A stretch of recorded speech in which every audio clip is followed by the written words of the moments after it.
pesquisas e papers, documentos por aí publicados e académicos, estimam que leva entre 3 a 5 anos, em outras latitudes, para formar um gestor.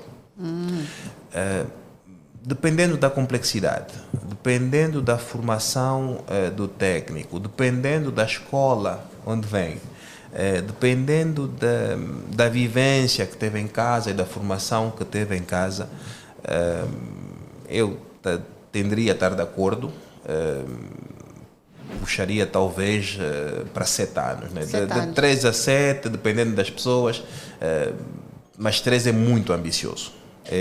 Teria que ser alguém enquadrado num programa rigoroso, com mentoria, né? Esquecemos de dizer isso, falamos Sim. de formação, falamos de experiência, mas uma coisa muito importante é mentoria.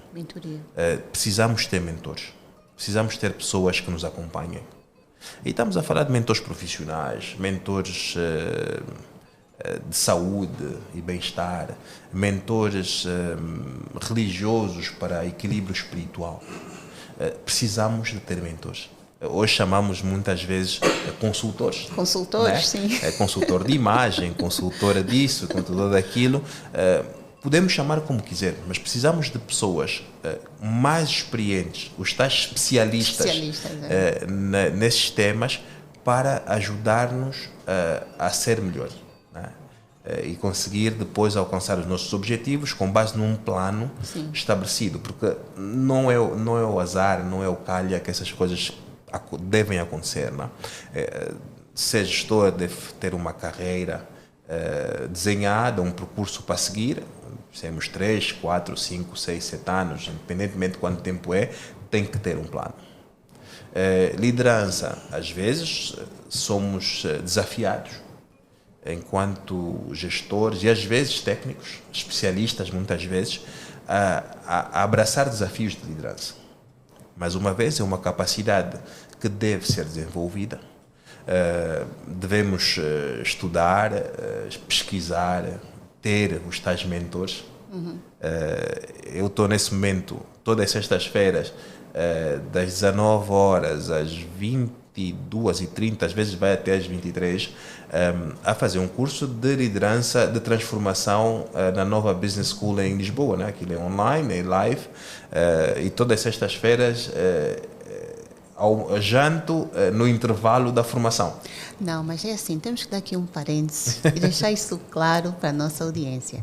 Nós temos aqui alguém que tem funções de elevada responsabilidade e tem cargos elevadíssimos e está a estudar. É importante isso, porque às vezes nós achamos que terminamos a escola e terminamos o curso superior e acabou, nunca mais vamos ter que voltar a estudar e não temos que aprender mais nada, e porque alguém nos deu um cargo ou nós conseguimos uma determinada função e sou chefe e pronto.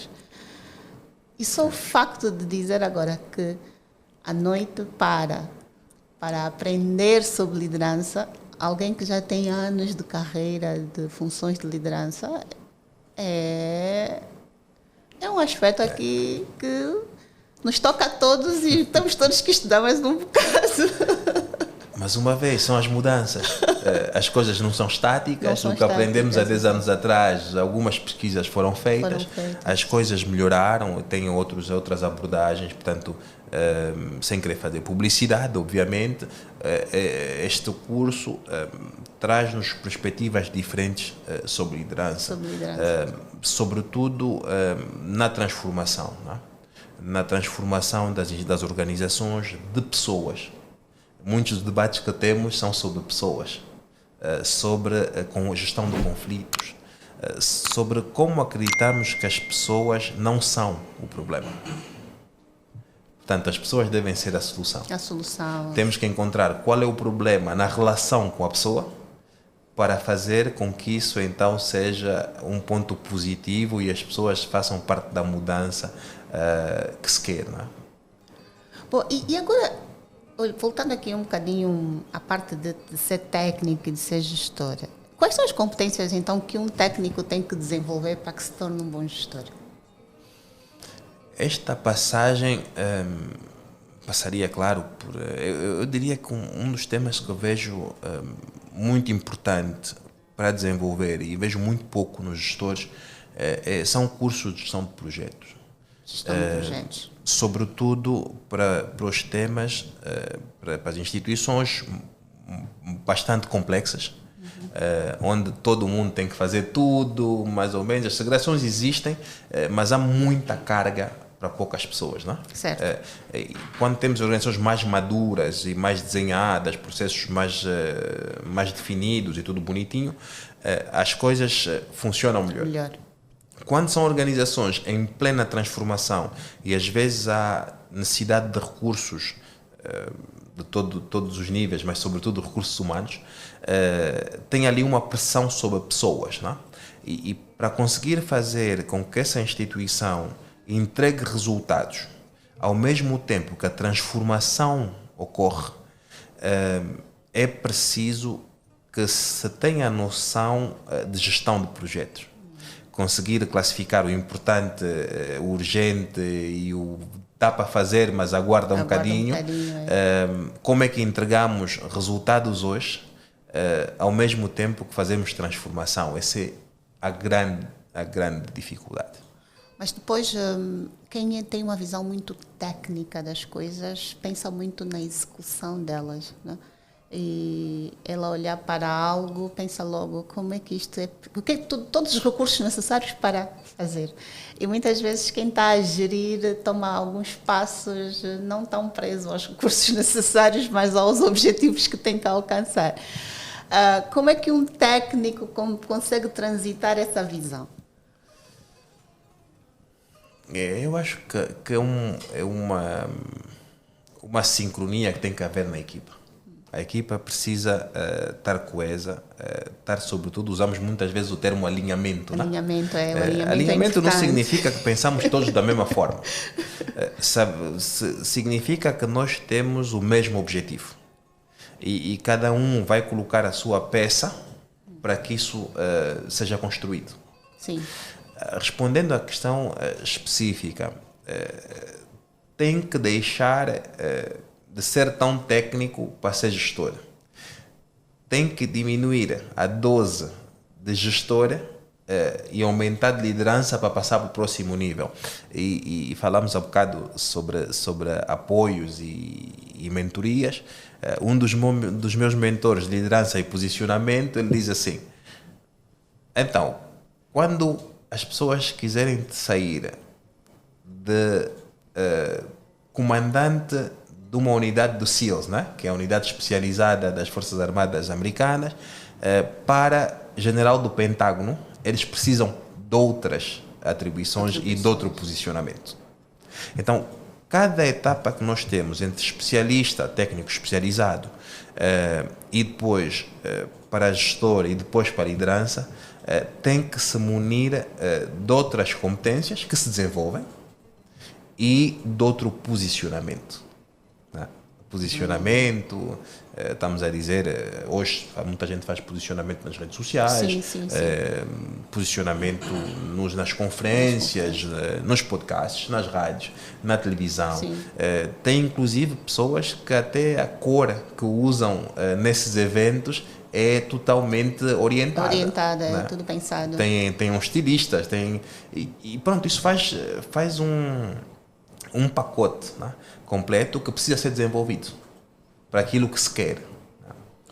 Mas agora aqui, como é que nós cultivamos um pensamento estratégico em profissionais que são muito especializados? Ainda bem que o nome da rádio é Mudança de Mindset. Já tive a falar com a Tatiana antes da entrevista, deste momento. É uma mudança de mindset. É uma mudança do que nós pensamos, de como agimos, de como nos posicionamos. Mais uma vez, nós temos que ter um plano de carreira. Nós precisamos de mentoria, mas precisamos mesmo. Mas esse plano de carreira é pessoal ou ficamos à espera que a nossa organização nos faça nos entregue um? Os dois. Os dois. Os dois. As organizações precisam ter um plano de desenvolvimento de carreiras, senão também o RH não sabe muito bem o que está aí a gerir enquanto gestor das pessoas. Das pessoas, ok. Mas também precisamos do nosso plano pessoal de desenvolvimento. Uma vez, há uns 10 anos atrás, estive numa reunião com o conselho de administração numa empresa pública, e um dos administradores não executivos na época disse: as pessoas precisam de um plano estratégico. Então, até as pessoas precisam ter um plano para onde é que eles vão, não é? Nós dissemos: mas aonde quer estar daqui a 5 anos? Aonde quer estar daqui a 10 anos? Mas quanto de nós tem um plano estratégico para alcançar esse objetivo? Queremos todos. Sim. Queremos isso, queremos aquilo. Mas qual é o plano? Tem que traçar um plano. Sabemos nós traçar um plano? Não. Nós não somos capazes de traçar esse plano. Precisamos da assessoria para nos ajudar a fazer o diagnóstico de quem somos, nossos pontos fracos, nossos pontos fortes. O que é que precisamos desenvolver para atingir o objetivo que queremos. Porque às vezes temos um perfil comportamental que não é adequado ou não é o melhor para chegarmos ao nosso objetivo. E aí precisamos de ajuda. Precisamos de ajuda para corrigir o que anteriormente funcionou como técnico especialista, que não vai funcionar como gestor. Temos que nos despir das roupas antigas, colocar novas vestes para ter sucesso nesse nível, e quando for no próximo nível, que é o nível de liderança mais estratégico, transformacional, precisamos também de nos despir da roupa de gestor e colocar então a nossa roupa de liderança, que tem outras características e outras nuances, não é? Que temos que ter. Claro, como tudo, isso se desenvolve. Sim. Mas aí depois também temos que estar abertos à predisposição para desenvolver, porque infelizmente existe, pronto, isso são estudos, não é ideia da Tatiana. Existem estudos que dizem que há formas de pensar, e aquelas pessoas que têm um pensamento estático, do género, eu sou assim, não mudo mais, não cresço, e aquelas pessoas que têm um pensamento de crescimento, de desenvolvimento. Não, eu posso estar nesta posição hoje, mas eu posso aprender, evoluir e crescer. E transitar de um pensamento estático, né, que acha que como eu nasci assim, já não mudo mais, né, como dizem a síndrome de Gabriela, nasci assim, eu cresci assim, você sempre assim. Esta identificação nem sempre é clara para as pessoas, para elas próprias, né? Essa predisposição para crescer. Como é que alguém, por exemplo, que é líder e identifica nos seus técnicos ou nos seus gestores essas limitações, pode incutir essa predisposição para desenvolver, para o autodesenvolvimento? Eu acho que as pessoas na vida estão sempre dispostas a mudar, né? Porque a nossa vida é mudança, né? É mudança constante. Todos os dias as coisas mudam, todos os dias o nosso ambiente muda. As pessoas estão, ou seja, tivemos prova disso, que o mundo mudou todo depois do Covid, durante e depois. E durante o Covid, nós tivemos todos a trabalhar remotamente, a trabalhar com todas as precauções, lavar as mãos, não chegarmos tão perto, ou seja, adotamos rapidamente uma forma de viver, de estar diferente. Portanto, o ser humano consegue adaptar-se. O ser humano gosta de mudanças, as organizações gostam de mudanças. Nós conseguimos fazer todo mundo trabalhar remotamente. Agora é bem mais estranho que estamos em salas diferentes, no mesmo edifício, e ficamos frente ao computador na mesma, né? É verdade. E então aí não sei como é que conseguimos voltar ao normal, se é para voltar ao normal ou não. Mas as pessoas mudam, então o ser humano tem essa predisposição para a mudança. Claro que depois temos o que nós chamamos perfil das pessoas. E isso precisa ser estudado, precisa ser identificado. As pessoas precisam passar por um processo de identificação do seu perfil comportamental, que é comportamento, não é predisposição à mudança. É comportamento. Então, quando conseguimos saber o nosso perfil comportamental, e aí sabemos os nossos pontos fracos, os nossos pontos fortes, podemos trabalhar para equilibrar cada um dos nossos pontos. O melhor é o equilíbrio, né? Equilíbrio é sempre melhor.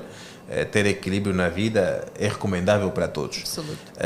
Então, equilibrar todas as nuances e os índices que nós tivermos no nosso perfil comportamental é seu desafio, né? E isso tem que ser feito. As organizações precisam fazer esse trabalho de identificação dos perfis, porque senão vamos começar a dizer não consigo trabalhar com o Eduardo porque o Eduardo é quadrado. Mas quadrado não é perfil comportamental. Não é? Né? Temos que conseguir enquadrar o perfil de Eduardo. Já agora para os ouvintes, o Eduardo é quem está a garantir a técnica do programa. Portanto, temos que conseguir identificar o perfil de cada uma das pessoas e depois temos esse plano de desenvolvimento da pessoa. Né? Isso para a organização e depois para os gestores e líderes, aí começa a ser já mais um assunto pessoal. Né? As pessoas têm que conseguir dizer eu tenho este perfil e eu vou buscar assessoria, consultoria, mentoria para resolver alguns temas que quando o gestor ou quando o técnico funcionavam bem não havia problema, mas nestas novas vestes precisam ser corrigidos. Eu diria que nesse percurso temos mais ou menos 12 meses para alinhar. Depois de 12 meses começa a ficar um tema mais difícil de mudar. Né? Fizemos a mudança, vamos para um outro nível de carreira, quer para gestor ou para liderança. Temos 12 meses para trabalhar nisso. Mas agora há uma pergunta. Quem procura o alinhamento? Do género, eu sou técnica, passei para um nível de gestão, procuro eu o alinhamento com a liderança ou a liderança promove esse alinhamento? Agora já entendo por que esse programa chama-se Stone Board. Tudo começa e termina no board. Tudo. O board precisa estar alinhado.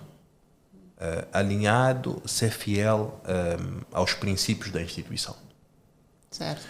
Precisa ter uma visão a longo prazo. O que é que queremos? E nessa visão também ter esse plano de desenvolvimento de pessoas. Exato.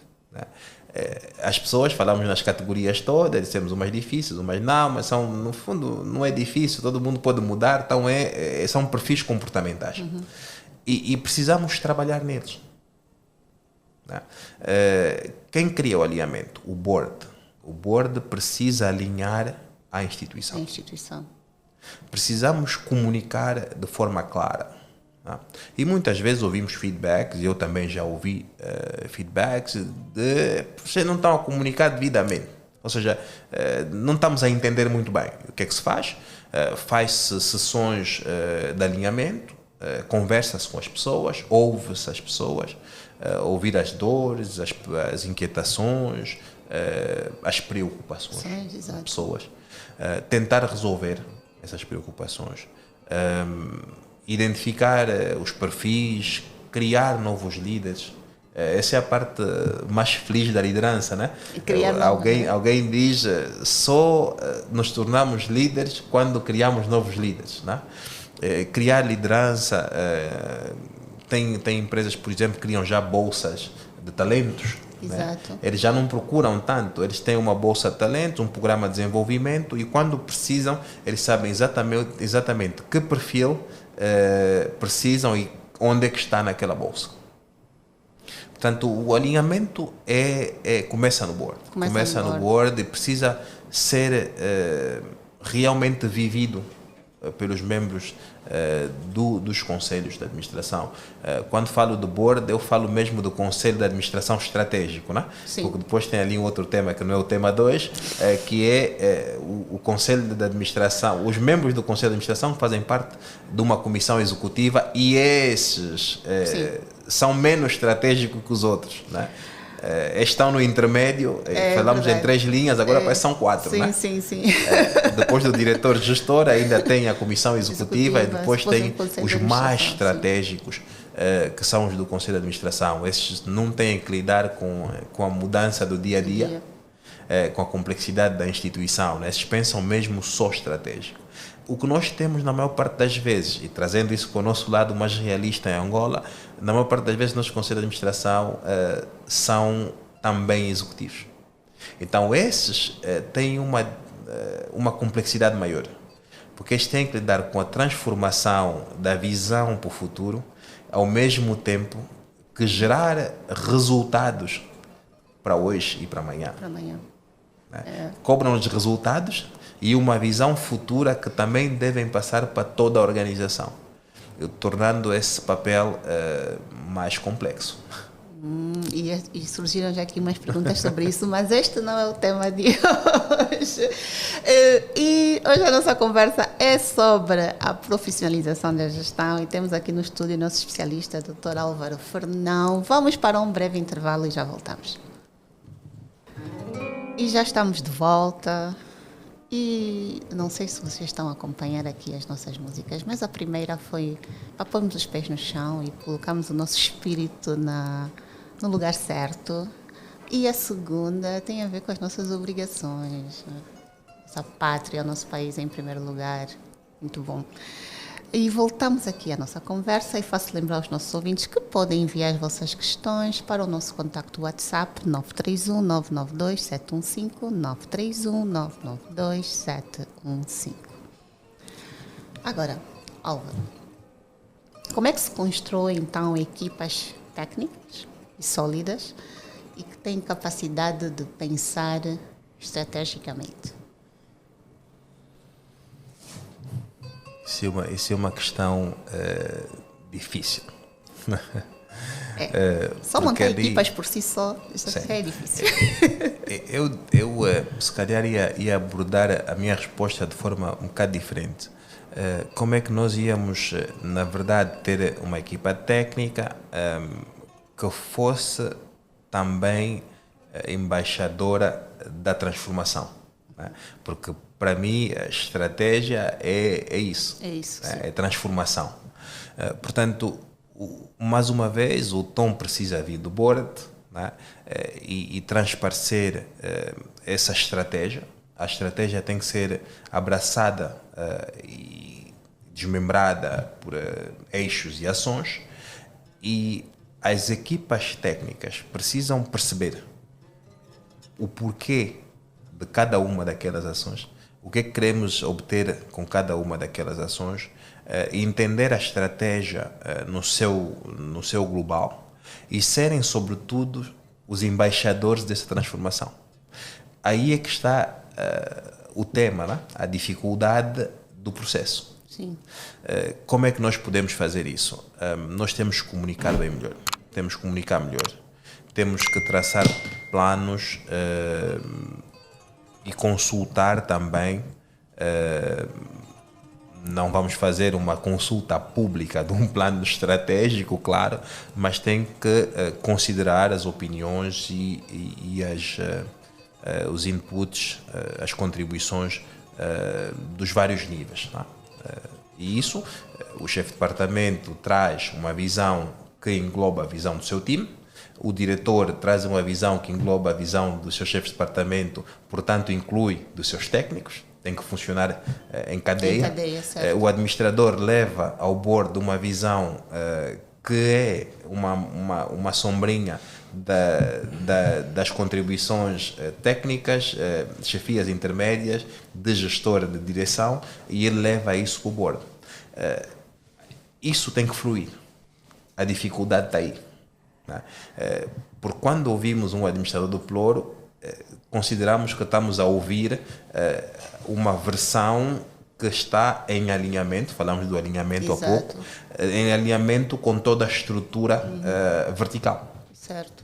Portanto, para fazer isso, nós temos que ter uma estratégia clara, bem comunicada, aceita e vivida por todos, do board para baixo e com feedback para o board, vai e vem. Vai e vem. Então, sabemos que temos uma estratégia, partilhamos a estratégia, ouvimos os feedbacks, corrigimos se for necessário e sempre que for, e garantimos o alinhamento.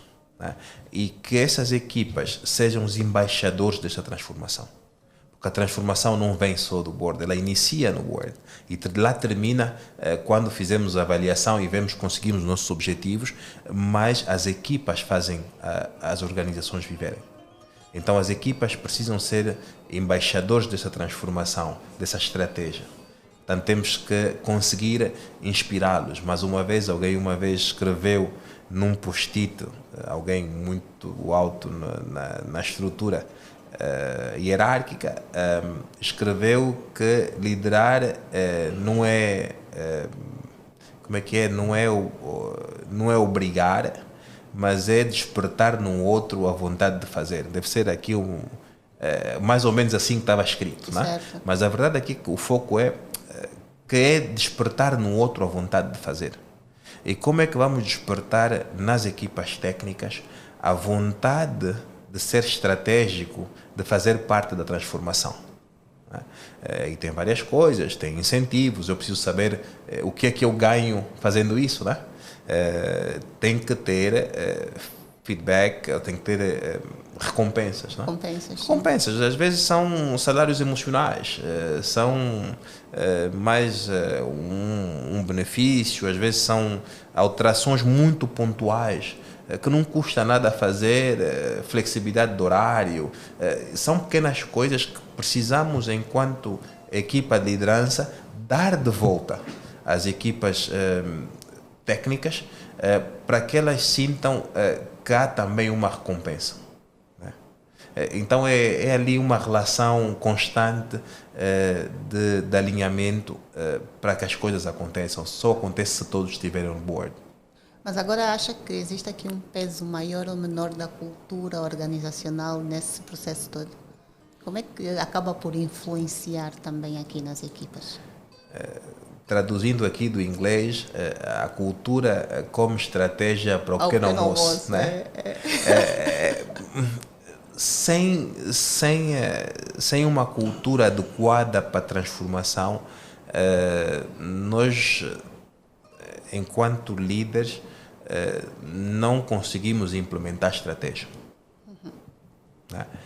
Portanto, voltamos ali à fase que tem que inspirar pessoas e despertar nas pessoas a vontade de fazer, de mudar, de transformar. Né? Transformar, que liderança é transformar organizações. Sim. Né? Por que vamos transformar as organizações? Porque o mundo, a economia, a nossa vida não é estática, ela é feita de transformações e de mudanças, temos que nos adaptar. Né? Se tivéssemos numa organização, a trabalhar os dois numa organização com uma velocidade de mudança como tecnológica muito alta, imaginemos que um conselho de administração desse terá que ter uma flexibilidade muito grande para não perder o fio como a Kodak fez. Né? A Kodak Sim. morreu por causa disso. Exatamente. Né? Foi difícil fazer mudanças. A transformação aconteceu, eles pensaram que teriam que continuar ali com as máquinas fotográficas para o resto da vida e nós tivemos máquinas um bocadinho mais avançadas, partiu daí, foi para os telefones e pronto, eles se perderam no assunto todo. Foi uma resistência à mudança que fez a organização morrer. Portanto, as mudanças precisam acontecer, a transformação é constante e normalmente as organizações que não mudam ou que são resistentes à mudança, elas morrem. Morrem. Mas aqui, eu agora peço desculpas que ia perguntar uma coisa que já perguntei, deixa corrigir aqui. Às vezes as nossas memórias escritas nos atrapalham. Mas voltando, eu ia perguntar vimos que tem que existir um alinhamento, não é? E o alinhamento começa no board. E tem que existir também uma comunicação. Essa comunicação vai facilitar aqui a comunicação dos objetivos e quem está responsável por uma determinada linha tem que colher, né, desde o início e transportar isto até aquilo que são os objetivos. Mas depois, existem ambientes que acabam por ser mais fáceis ou menos fáceis, pronto. Em termos de como é que foi essa comunicação, como é que os objetivos são traçados, isto depois vai parar também na pergunta que já tinha feito, que era da cultura organizacional. E já disse que a cultura acaba por matar a estratégia se não for a adequada. Como é que nós, em ambientes que são limitados, muitas vezes, ou recursos, ou as condições não são as melhores, conseguimos reter aqui quadros que são qualificados? Eu penso que a retenção de talentos, claro, o salário é um tema, né? Nós precisamos pagar as nossas contas, independente do país, do lugar, nós precisamos ter o mínimo para pagar. Portanto, tem que ser competitivo. E ainda assim. O outro tema importante é essa estratégia, essa visão, né? As pessoas, e sobretudo as gerações de hoje, a nossa geração é diferente, né? A geração dos nossos pais também foi diferente, eles queriam estabilidade, a nossa geração também está ali no meio de estabilidade e não estabilidade, dependendo, alguns de nós já trocaram várias vezes de emprego, portanto, podemos nem ser esse o assunto de estabilidade. Mas a geração que vem depois já é uma geração que precisa de mais equilíbrio entre a vida e o trabalho, né? Work and lifestyle. Sim. E é isso que eles valorizam. Não valorizam a estabilidade. Não. Né? Não estão ali para trabalhar num sítio 30, 40 anos e depois ter a reforma, INSS, se tiver um plano de pensões está tudo bem, se não tiver também vamos só avançar com aquilo que tem disponível. Hoje temos que olhar para essas gerações todas e o plano, a estratégia que temos que ter para alguém da geração X, Z, Delta ainda não começou a trabalhar, né? São os mais novos. São os mais novos. Estes daqui a 3, 4 anos já vão começar a trabalhar. Mas essas gerações todas têm ambições e elas valorizam coisas diferentes. Então não podemos ter a mesma estratégia para uma geração que valoriza estar no emprego, estabilidade, longo prazo, da mesma forma que uma geração mais nova que para eles a mudança e a transformação é algo normal. São pessoas que são tecnologicamente confortáveis, ou seja, eles são nativos, como dizem, né? São nativos tecnológicos. É verdade. Tudo é muito rápido, TikTok, Instagram, tudo é muito rápido, tudo muda muito rápido. E também acham que têm que conseguir as coisas muito rápido. Eles pensam que têm que conseguir as coisas muito rápido, eles pensam muito rápido, eles fazem negócio com inteligência artificial, eles estão no outro mundo. Sim, realmente. Portanto, a estratégia com esses é diferente, né? Então temos que olhar para cada uma dessas gerações e da cultura de cada lugar. Temos também vários temas de cultura nas organizações, né? Culturas diferentes, pessoas que foram, por exemplo, formar-se em países diferentes. Alguém que estuda em França, em Portugal, nos Estados Unidos, vêm formatados de forma diferente, né? E isso nós temos que conseguir nas organizações identificar e trabalhar e aproveitar o melhor do que essas pessoas têm para nos dar, não é? Mas é possível motivar e reter esse tipo de quadros que são muito qualificados, mas nós temos aqui algumas limitações em termos daquilo que lhes podemos oferecer em contrapartida? Por algum momento eu acho que é possível. Eu acho que é possível com propósito. O ser humano precisa de propósito. Né? Que é a grande enigma que temos no mundo é por que estamos aqui? Sim. Né? Por que nós existimos? Qual é o meu propósito de vida? Né? Independentemente de sermos crentes ou não, para que existimos, para que Deus me fez, para que o universo me trouxe, independentemente de cada crença que vamos aqui respeitar. Mas as pessoas também precisam de propósito profissional, né? Eles estão lá, eles têm que saber que aquilo que eles fazem todos os dias resulta em transformação, tem resultados, tem impacto, né? E eles serem motivados com isso por algum momento, mas aí depois vem outras coisas, né? Se não conseguir pagar as contas, se tem que todos os dias ficar 2 horas no táxi, trocar de táxis, 2, 3 táxis para chegar, depois de algum tempo alguém vai oferecer obviamente melhores condições e essa pessoa vai ter que mudar e ir para outro lugar. Mas uma vez a mudança acontece, né? A mudança é constante. Temos tentar para tentar reter as pessoas, nós temos que garantir que as necessidades, isso é básico, é a básico, pirâmide sim. de Maslow, né? Exatamente. A pirâmide está aí, as nossas necessidades estão bem classificadas já há dezenas de anos, só temos que garantir que essas necessidades estão realmente colhidas e cumpridas, né? Sim. Depois vai chegar no topo, que ali vai ser de realização, e ali começamos já a ver gestão, a ver liderança, e às vezes a realização de algumas pessoas não tem nada a ver com gestão nem liderança. Com gestão nem liderança, é verdade. Né? Por acaso, em tempos, comentava com um grupo que no setor petrolífero a carreira técnica é muito valorizada. Não é?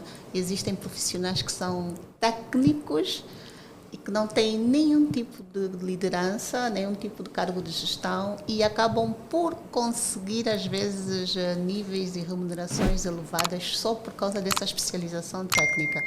Acha que isto é possível noutro tipo de setor empresarial?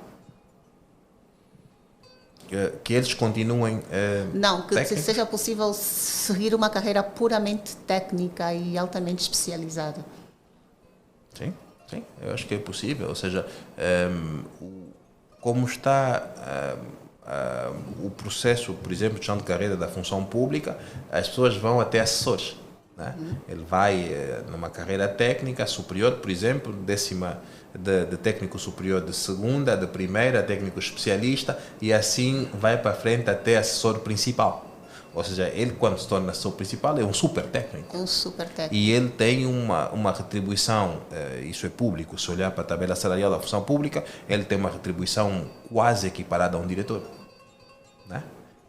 Portanto, ele torna-se um técnico tão especialista ou tão especializado que nesse nível ele atingiu o topo da carreira técnica e é considerado para todos os efeitos um equivalente a um diretor para efeitos remuneratórios. Então não precisamos todos ser chefes. Não precisamos todos ser chefes.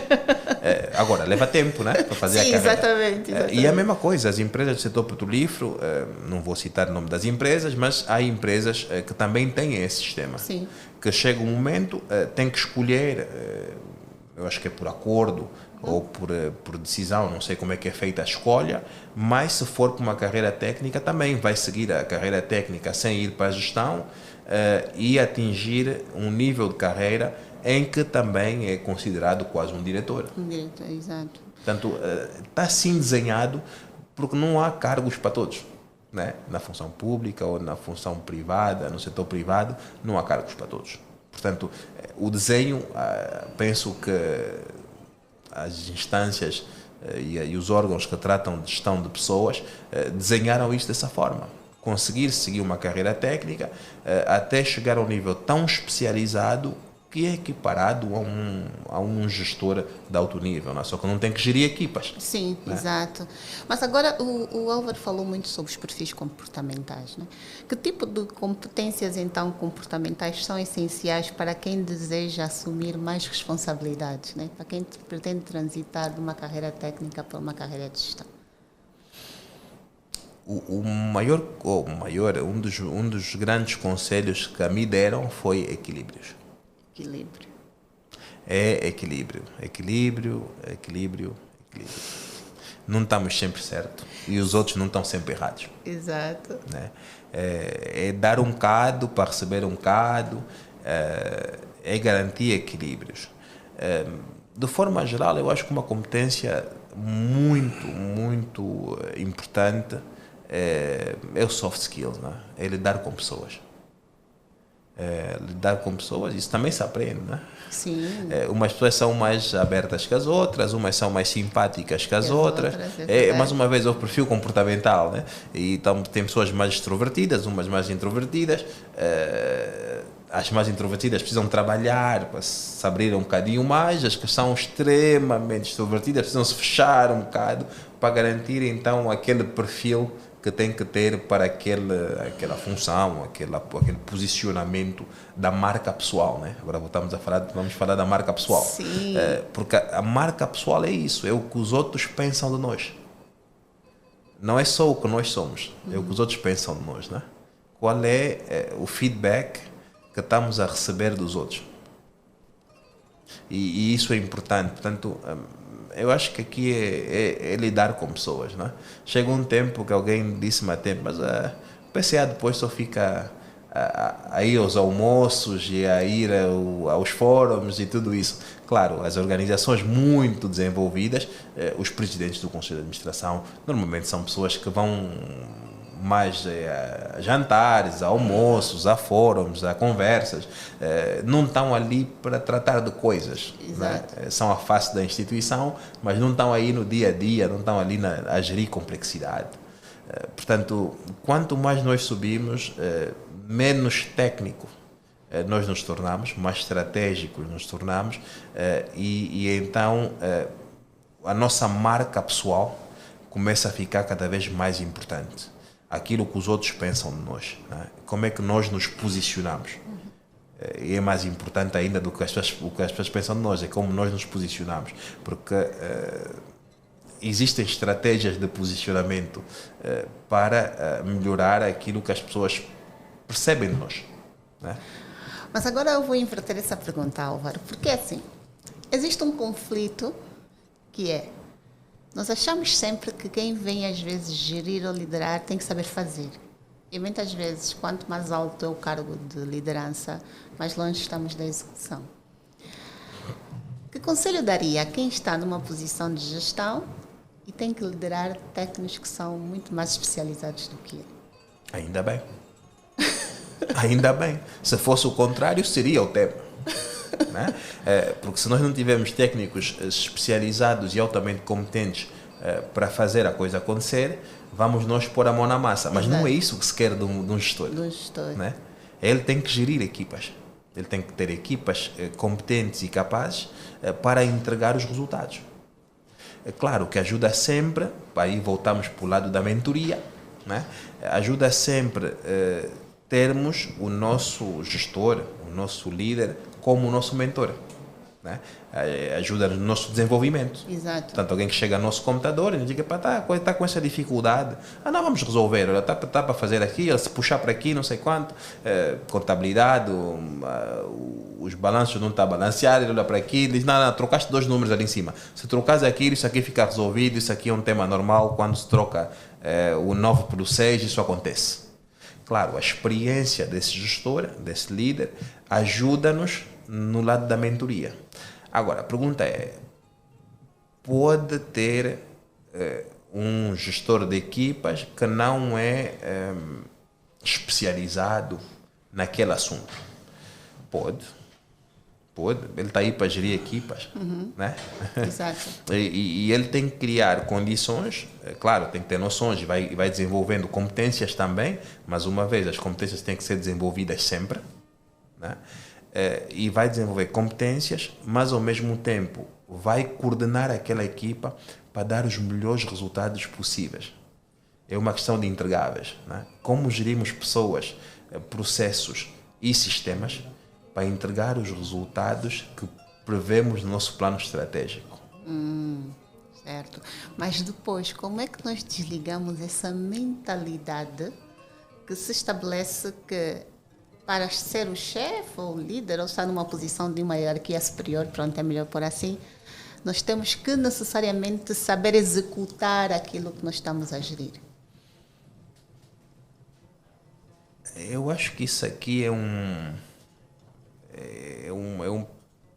pensamento que precisa ser transformado. Mais uma vez, transformação, né? Porque, enquanto líder, eu não vejo problema em trocar um diretor de uma área para outra. E já vi várias vezes isso acontecer.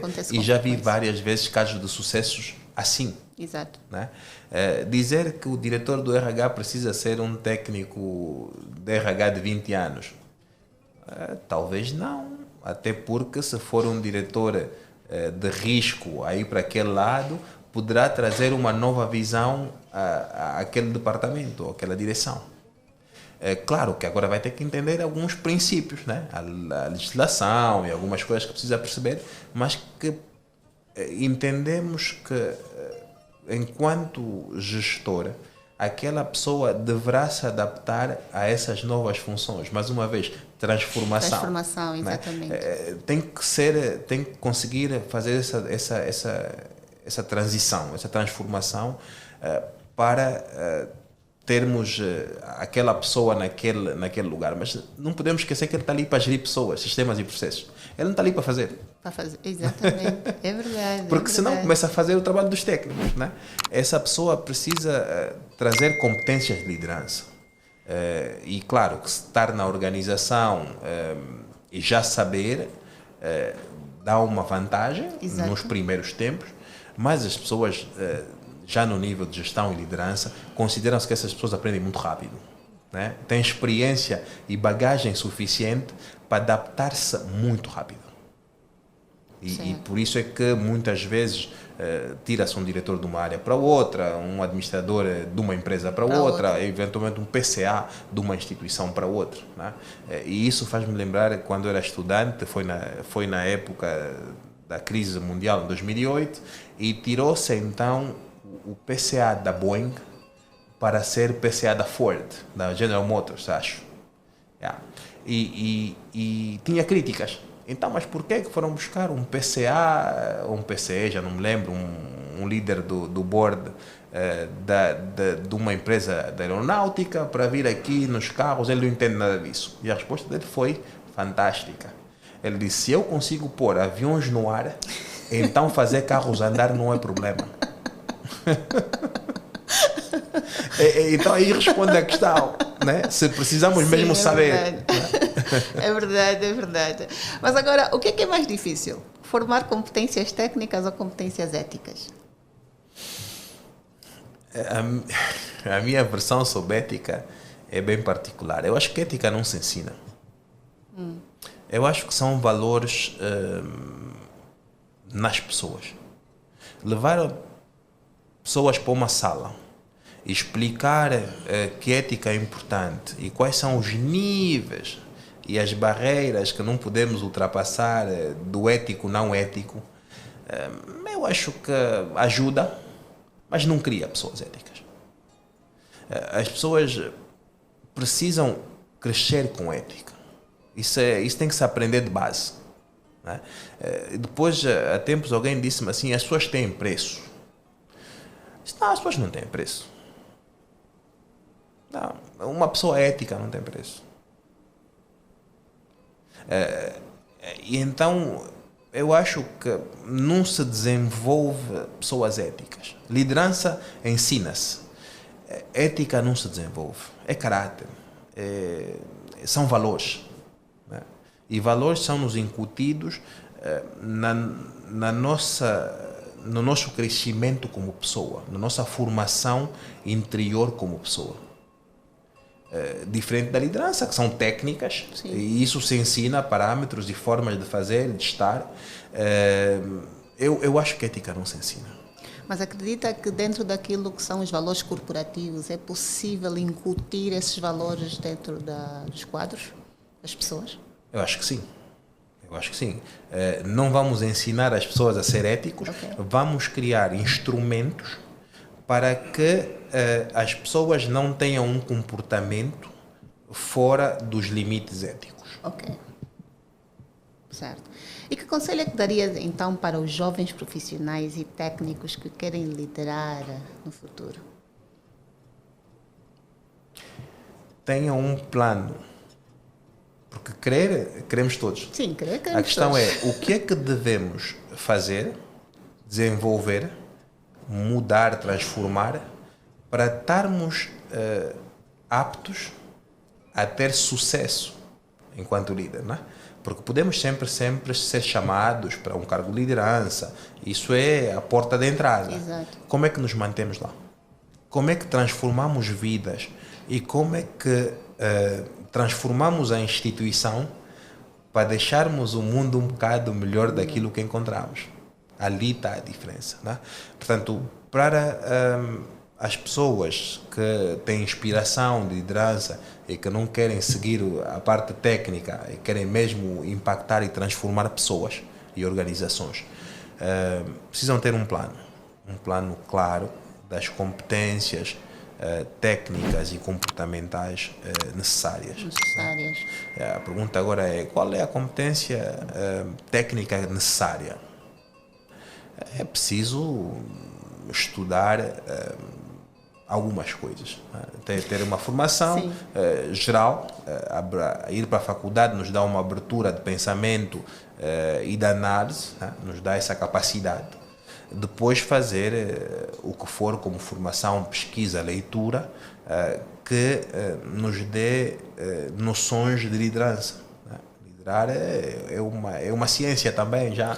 Nós estamos numa época em que o estudar acaba por ser um bocadinho, como é que eu vou dizer, desvalorizado. Né? Porque existe tanta informação disponível, tanta coisa que as pessoas veem e às vezes acham que viu aqueles vídeos do TikTok de 30 segundos, 1 minuto. E acaba-se por tirar aqui um bocadinho da importância ou do valor que uma educação bem estruturada tem, né? Sem contar que essa geração quer fazer tudo muito rápido e às vezes dizer que vai estudar 4 anos, 5 anos é um empecilho ou acaba por verem como um impedimento para algo. Como é que balançamos isto, o equilíbrio? Mais uma vez aqui estamos a voltar nas gerações. Exato. Né? Gerações diferentes, tecnologia diferente, exigências diferentes. E motivações diferentes. Exato. Portanto, hoje olhamos para pessoas que vão buscar um discurso, respostas rápidas no chat GTP, né? Aquilo entra e já tem a resposta. Nós íamos para o dicionário primeiro, manualmente, e procurar as coisas. Depois veio o Google, então entrávamos na Google e pesquisávamos um bocado mais rápido. Agora temos um motor, um amigo, como muita gente chama, que vai na internet e vai buscar tudo, resume e nos entrega feito. Nos entrega, exato. Essas pessoas vão estudar de forma diferente. Temos que ver que a forma, e aqui não é uma crítica, mas a forma que o mundo ainda ensina, a escola não mudou, a forma de ensinar na escola não mudou nos últimos 100 anos. É verdade. O mundo mudou. O mundo mudou. As gerações mudaram. A tecnologia mudou. Nós ensinamos da mesma forma que ensinávamos há 100 anos atrás. Né? Então, que essa geração quer coisas mais rápidas, que essa geração quer formações, coisas mais imediatas, normal. Eles têm tecnologia para tal. Para tal, exato. Eles têm que capitalizar essa tecnologia e os sistemas envolventes para conseguir ter, então, essa informação, essa sabedoria e tudo isso que está à volta mais rápido. E faz todo sentido. Então, nós também temos que rever aqui a forma como estamos a ensinar, né? Assim mesmo. É importante, isso é importante, sim. E como é que nós podemos institucionalizar uma cultura de mérito?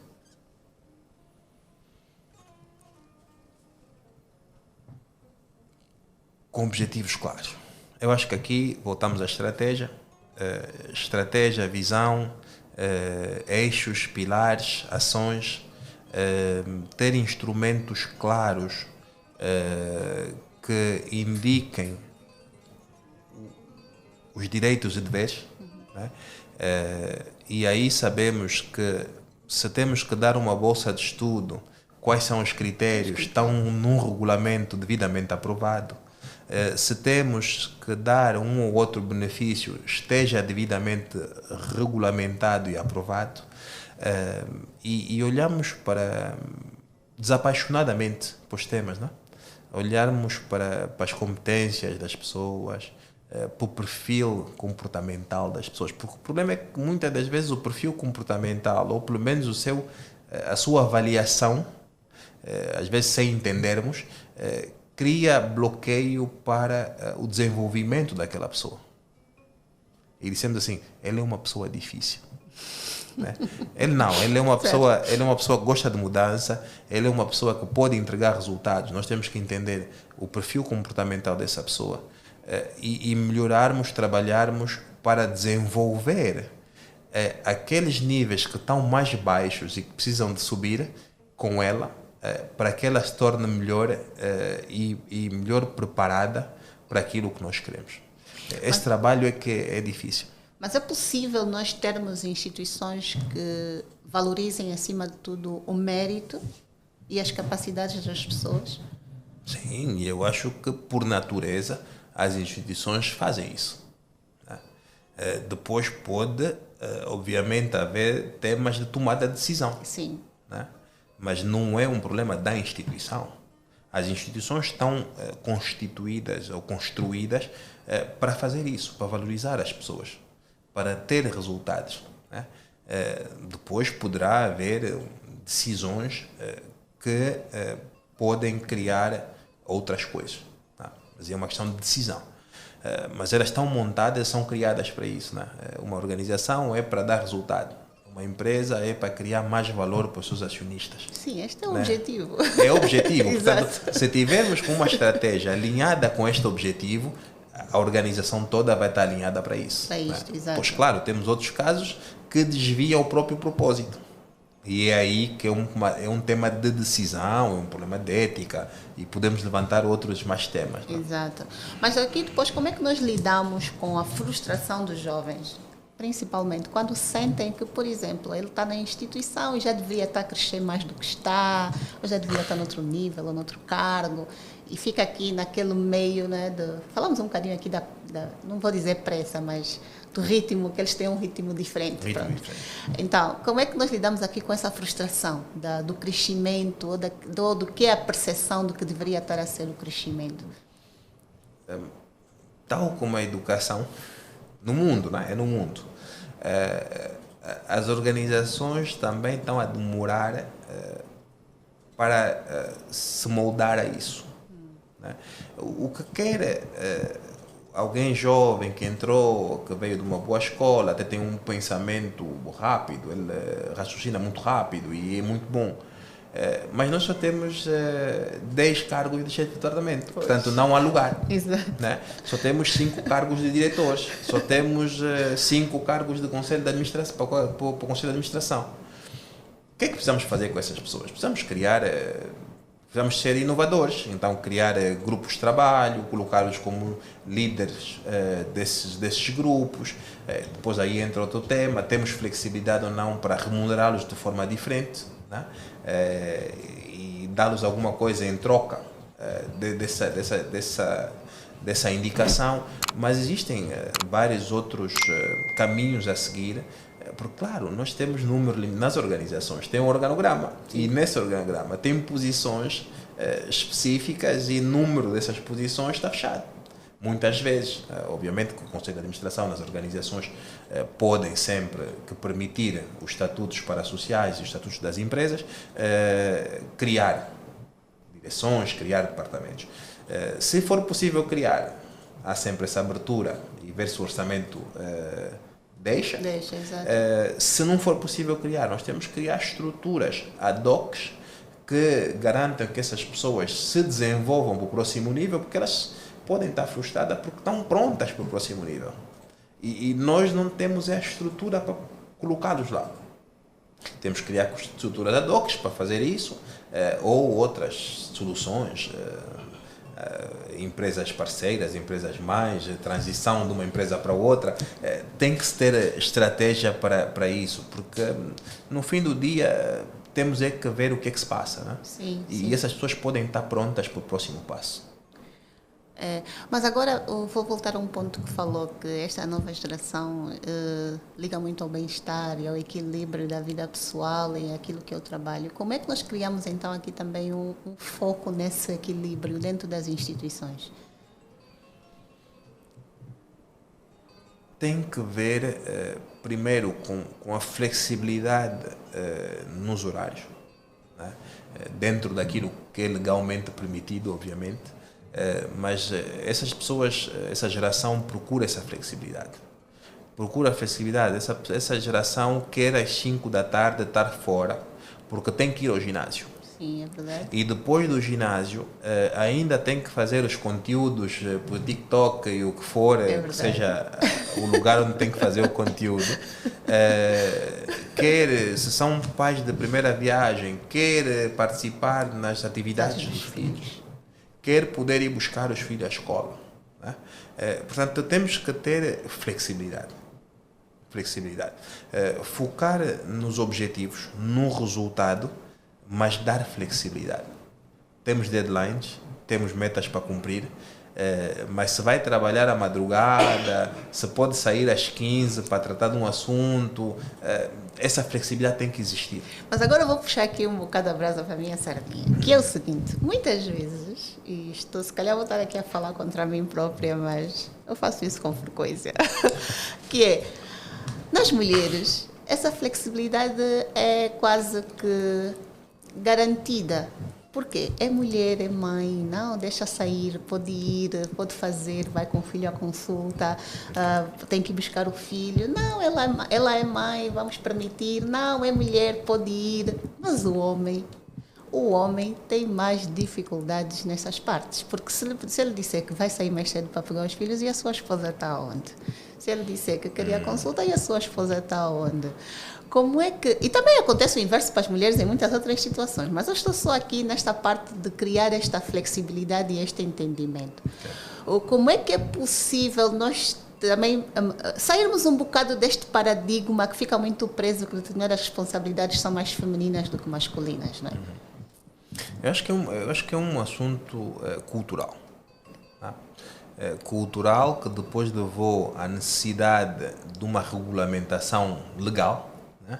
Então, e se olhamos para essa parte aqui, fazer uma pausa sobre a regulamentação legal, tem países que dão o mesmo número de tempo de férias aos pais que as mães. Já evoluíram para isso. Né? Então, legalmente temos que proteger. Então, vamos proteger com lei. Então está aqui, a senhora pode ter um filho, pode ficar X tempo. Quando o bebê tiver até 1 ano, 2 anos, pode trabalhar só meio período. Então o legislador protegeu as mães. Mas estamos a caminhar para o mundo, para a proteção dos pais também. Né? Também já começamos a dar dias dos pais, já vamos começar no mundo a caminhar para aí. A flexibilidade tem que ser, não tem que ver com gênero, tem que ver com a necessidade das pessoas. Né? Tem pessoas que precisam de mais flexibilidade que outros. Que outras? Temos líderes que entram às 7 da manhã no escritório e que saem às 8 da noite. Né? E tem outros que tentam o máximo possível buscar as crianças ao meio-dia. Eu sou um deles. Sempre que posso. E peço para não me marcarem reuniões nesse período. Quando acontece, obviamente não posso, mas sempre que puder, eu vou buscar os meus filhos ao meio-dia na escola. Agora, que entro às 7 da manhã e saio quando volto a casa, muitas vezes estão a dormir, é verdade. É verdade. Portanto, sim. O meu tempo, para eles, ficou aquele momento e o fim de semana. Portanto, é uma questão de equilíbrio e flexibilidade. Tem que garantir que isso funcione. E já estamos mesmo quase no fim do nosso programa, mas eu vou ler aqui uma mensagem que chegou, que diz assim: um colaborador nunca esquecerá de um líder que apostou nele. Estou a acompanhar o programa, muito bom, mais uma vez estão de parabéns, JM Cabingano. Muito obrigada por acompanhar e por nos enviar esta mensagem.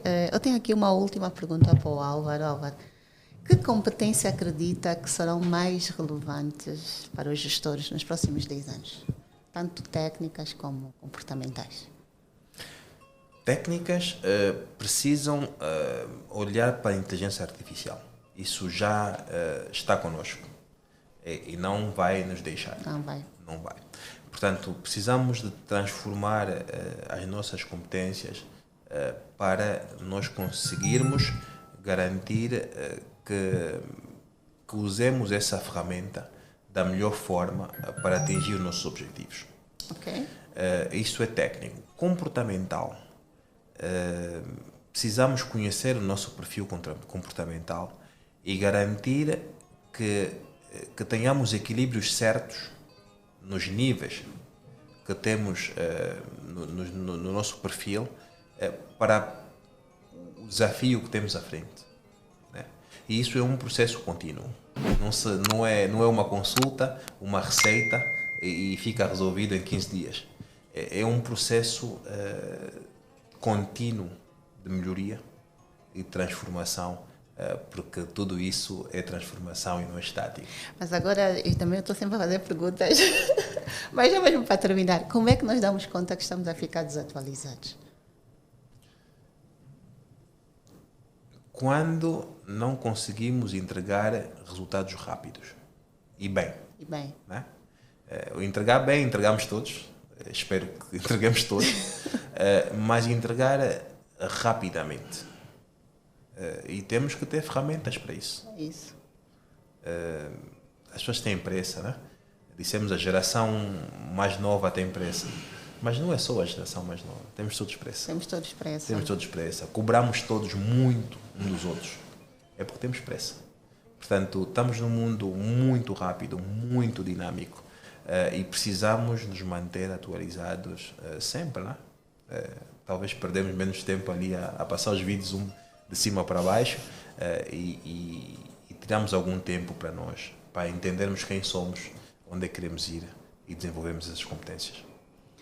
Álvaro, muito obrigada por ter vindo cá hoje, por ter aceito o nosso convite e por essa disponibilidade. Sabemos que tem responsabilidades institucionais acrescidas e elevadas, então muito obrigada por essa disponibilidade.